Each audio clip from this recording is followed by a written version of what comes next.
Bonjour et merci pour votre fidélité. On va parler des résultats du bac puisque les 6290 jeunes gens qui se présentaient au baccalauréat ont pu hier savoir s'ils avaient réussi ou pas. Et on va décortiquer tout ça avec Jacques Mikulovic, le recteur.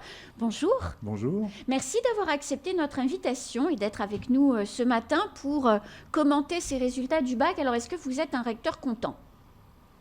Alors déjà, je tiens à féliciter les étudiants. Donc je suis content pour tous ceux qui ont réussi. Et quand je dis étudiants, c'est leur premier diplôme universitaire, le baccalauréat. Ça veut dire qu'ils changent de statut et c'est un nouveau départ, on va dire.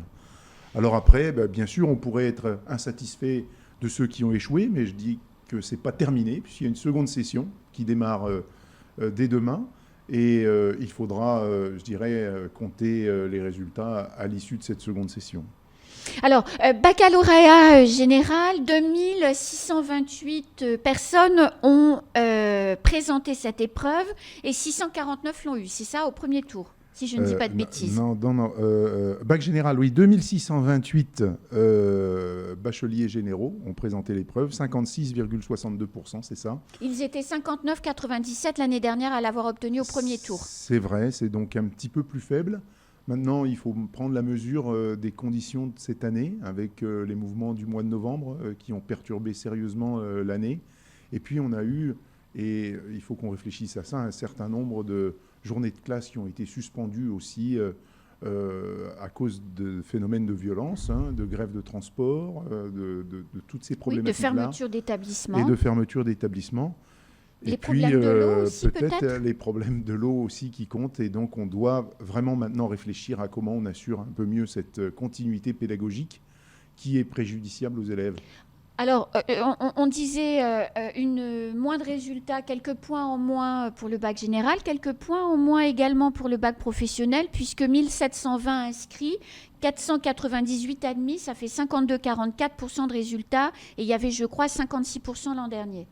Oui, alors un autre élément important, on a eu beaucoup d'absents dans les filières professionnelles, notamment en fin d'année. Des élèves craignaient de se déplacer. Ça, c'est ce que nous avons pu constater. Notamment à Zoumonier. Notamment à Zoumonier, effectivement. Et nous n'avons pas pu mettre la période de vacances apprenantes autant que nous le souhaitions.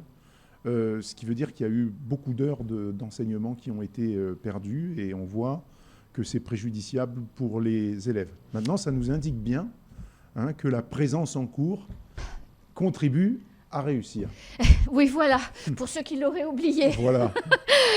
En revanche, pour le bac technologique, un saut en avant, puisque 1942 inscrits, 572 sont admis, ça fait 44,3 si je ne me trompe pas, et l'an dernier, c'était 41,09. Voilà, donc vous êtes très précise dans vos données. Mais vous voyez que ça soit général, technologique ou professionnel, on est quand même dans des fourchettes à peu près similaires.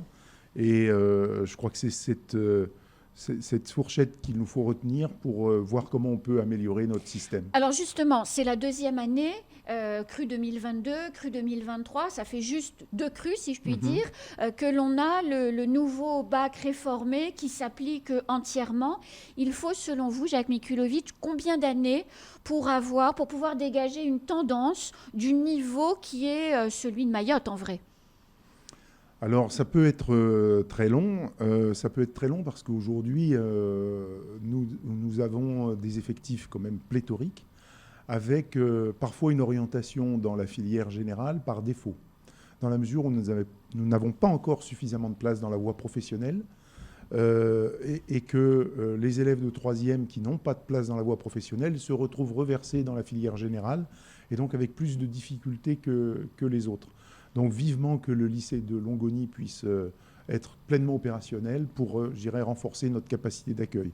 Donc j'espère que d'ici 3 ans, les choses s'amélioreront. Mais en même temps, les résultats en bac professionnel ne sont pas vraiment tip-top parce que 1720 inscrits, 498 admis au premier tour, ça fait que 52,44% d'admis, c'est pas énorme, et ça va aussi dans le sens de ce que disait Emmanuel Macron pour justifier la réforme du lycée professionnel. Alors c'est bien pour ça qu'il nous faut réfléchir sur toute la chaîne. Nous avons encore au lycée trop d'élèves qui sont en situation de ce que nous appelons petits lecteurs, petits scripteurs, alors que c'est un problème qui devrait être derrière nous à l'issue de l'école primaire, même avant. Donc on a ce travail de fond à mener, on a ce travail d'organisation. Et puis, puisque vous évoquez le président de la République, peut-être que aussi nous devons innover sur le temps scolaire, peut-être en rallongeant le nombre de semaines de cours, puisqu'à Mayotte, nous avons moins de journées de cours d'ailleurs qu'en métropole, alors dû à des jours fériés, à des éléments culturels, bon, c'est très important, mais compte tenu des flux que l'on a, peut-être qu'il conviendrait d'étaler un petit peu plus cette année pour apaiser ou diminuer les effectifs dans les salles. En tout cas, c'est un sujet que je souhaite mettre en concertation avec les représentants des personnels, les chefs d'établissement et toute la communauté éducative. Pour réorganiser l'année un peu différemment, c'est ça? Pour voir si on peut la réorganiser autrement. Je crois que c'est avec la participation et l'adhésion de tous qu'on réussira. Alors, je ne garantis pas du résultat, mais c'est une idée, hein. On peut en prendre d'autres. Évidemment, il nous faut accentuer la construction d'infrastructures nouvelles. Nous y sommes engagés dans le cadre d'un plan pluriannuel d'investissement. Il faut que les entreprises puissent suivre aussi cette cadence avec les contraintes qu'elles rencontrent. Ça, c'est un fait. Il faut que nous obtenions aussi parfois les fonciers disponibles pour pouvoir construire. Il y a toute une somme de facteurs très importants. Et puis, il y a ce travail sur les savoirs fondamentaux que j'ai déjà évoqué avec vous à l'école primaire. Et il faut que aussi, les maires prennent leur part dans la construction de classes. Donc, il y a un certain nombre de mairies qui vont vraiment entamer ce travail de fond et je les en remercie. Je crois qu'il faut qu'on accentue ça et qu'on repense avec eux, avec tout le monde. Et c'est dans ce sens que je vais ouvrir un espèce de comité régional stratégique d'orientation du rectorat en présentant notre projet académique le 13 juillet prochain. Alors, est-ce qu'il faut voir dans les résultats ou pas du tout le nombre d'élèves par établissement? Souvent, les élèves, je ne dis pas se plaignent, mais regrettent que les lycées soient de très très gros établissements scolaires avec beaucoup d'élèves et qu'il n'y ait pas ou pas assez de place pour l'individu dans les parcours. Est-ce que ça peut expliquer un résultat qui plafonne autour de un peu plus de 50%? Alors les explications sont sans doute plurifactorielles. Le taux d'occupation des salles est à peu près équivalent à la métropole. Je crois qu'il n'y a pas que ça. Il y a aussi les conditions de vie, les conditions de transport, la fatigue de nos jeunes qui est quand même assez importante. C'est sûr, hein, 4h30, c'est tôt pour commencer une journée. Voilà, et donc peut-être qu'on entame une réflexion sur ces temps scolaires et les horaires d'ouverture. Je crois qu'il faut vraiment tout s'autoriser pour pouvoir améliorer les choses.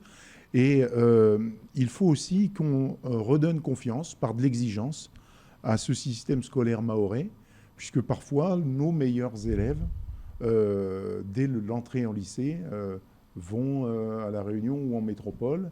Et je ne suis pas convaincu que l'encadrement soit de meilleure qualité. Et donc j'aimerais que les Mahorais puissent avoir confiance dans ce système scolaire et nous confie les enfants jusqu'au bac, voire jusqu'aux classes préparatoires, puisque nous avons des classes préparatoires de très bon niveau. Alors justement, parmi les bacs, les admis au premier tour du bac général, il y a 5 félicitations du jury, dont un jeune homme qui est au lycée des Lumières, dont on pouvait pressentir qu'il aurait ces félicitations, qui va intégrer, je crois, Sciences Po Paris à la rentrée. Les résultats des classes préparatoires, donc les concours qu'ont fait les jeunes là en mai et en juin, ça donne quoi? Alors déjà, issu de bac, et vous venez de le dire, on a au moins, à ma connaissance, donc 2 étudiants qui intègrent Sciences Po Paris, une école prestigieuse, bien sûr, due à un partenariat mis en place justement avec une collègue, Madame Jeu, qui a travaillé sur le fond pour organiser des sessions de formation et un partenariat très étroit avec Sciences Po. Ensuite, le lycée de Sada avec la classe prépa, ECG, donc école de commerce, économie générale et culture générale. Donc là, tous les étudiants inscrits ont été reçus au moins à un oral dans une école. Donc on attend les résultats, je crois que c'est autour du 13 juillet, que les écoles donneront les réponses aux candidats. C'est un très bon résultat. Ce qui veut dire que 100% des élèves qui ont suivi cette prépa ont reçu une offre. À l'oral. Pour passer à l'oral. Alors j'espère que ça se concrétisera concrètement, mais ça montre qu'il y a un vrai potentiel, il y a des vraies capacités à Mayotte, et je le vois tous les jours.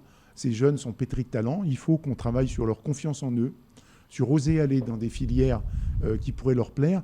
Et quand on parle tout à l'heure des résultats du bac, on s'aperçoit qu'il y a beaucoup d'étudiants qui font des orientations par représentation qui ne sont pas toujours forcément pertinentes.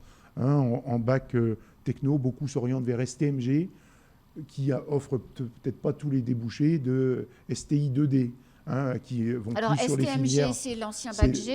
Voilà, vers les métiers du management, de la gestion. Et de la gestion. Et l'autre, ST... Plutôt scientifique, pardon. Excusez-moi. Scientifique et technologique, développement durable, et où il y a des perspectives d'emploi qui sont conséquentes, où on manipule. Et là, on a des filières qui ne sont pas encore occupées à plein. Donc, quand vous dites, est-ce que les conditions d'effectifs peuvent jouer, je dirais aux étudiants, regardez aussi les filières qui sont, pour vous, peut-être moins prestigieux. Non, c'est pas vrai d'ailleurs. Moins communicantes sur la forme, mais sur un contenu qui est très ouvert à de nombreuses perspectives. Et puis, sur Parcoursup, c'est quand même mieux d'avoir un bac STMG avec mention qu'avoir un bac sans mention, un bac général sans mention pour être retenu ensuite dans des établissements scolaires. Oui, alors ça, encore faut-il qu'ils aient la mention, et il faut regarder les débouchés, surtout sur Mayotte. On ne pourra pas faire que des commerçants. Je le redis, le président avait insisté sur la réindustrialisation de la France, et je dirais l'industrialisation de Mayotte. Et nous avons besoin d'ingénieurs, de techniciens dans les métiers de l'industrie. Et c'est dans ce cadre-là que nous travaillons aussi avec le CUFR pour permettre des perspectives de poursuite d'études dans le domaine technologique. Qui vont permettre de déboucher sur des emplois ici. Je pense qu'il y a vraiment à travailler avec les acteurs locaux pour pouvoir répondre aux besoins. Et puis, on a besoin aussi de jeunes entreprenants. Après, je salue aussi ceux qui sont pris sur des parcours en métropole par rapport à des parcours qui n'existent pas encore à Mayotte. J'espère qu'ils reviendront apporter leur expertise chez nous. La prépa médecine, les jeunes qui étaient donc en scolarité dans cette classe prépa, ils ont réussi leurs examens? Alors, c'est la filière LAS santé. Je n'ai pas les données pour l'instant, donc je ne peux pas vous répondre, je dirais des bêtises. Donc c'est en cours en fait, voilà. C'est pas encore... Mais elle n'est pas pleine, elle ne fait pas encore recette, alors que des places sont dédiées aux étudiants qui s'inscrivent au CUFR dans cette filière-là. Et donc, déjà qu'on puisse satisfaire à cette demande et à ces places réservées, ça serait vraiment un bel effort. Alors, la rentrée, on n'y est pas encore. Qu'est-ce qui reste pour les jeunes bacheliers là, qui nous écoutent avec leurs parents? C'est quoi les prochaines étapes pour eux? Il y a ceux qui ont été diplômés hier. Il y a ceux qui vont passer le rattrapage, qu'ils seront peut-être à la fin de la semaine. Je leur souhaite. Voilà. Qu'est-ce qu'ils doivent faire, les parents, maintenant? Alors, ceux qui sont inscrits, je pense qu'il faut maintenant rapidement regarder les conditions d'exercice dans lesquelles seront leurs enfants à la rentrée prochaine. Un certain nombre iront en métropole. Les très bons élèves qui ont eu des Parcoursup en métropole ont été très bien accompagnés pour certains d'ailleurs obtenir des autorisations de voyager.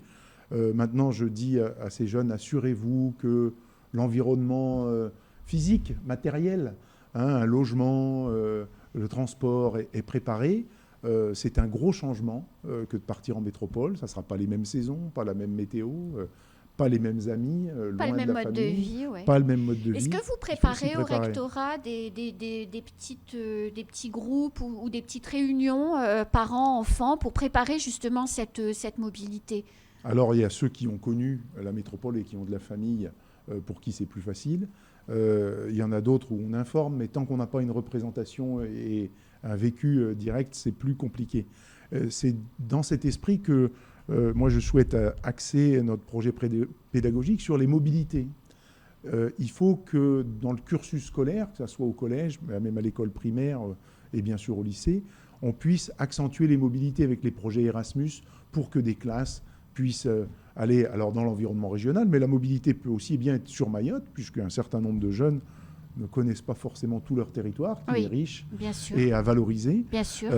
Mais après, les mobilités régionales, c'est un état d'esprit qui doit permettre à ces jeunes de vivre des expériences nouvelles et donc de renforcer leur capacité d'adaptation. Un bilan de l'année, on le fait maintenant ou on en reparle quand on aura tous les résultats?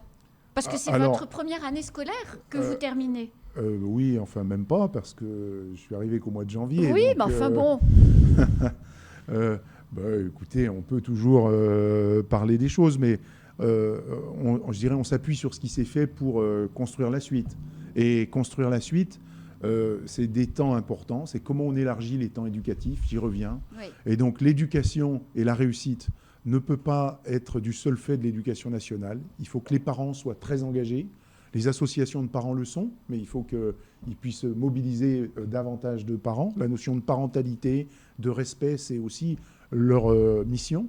Les collectivités, avec des structures qui permettent du périscolaire, puisqu'on a ce temps scolaire et le temps périscolaire.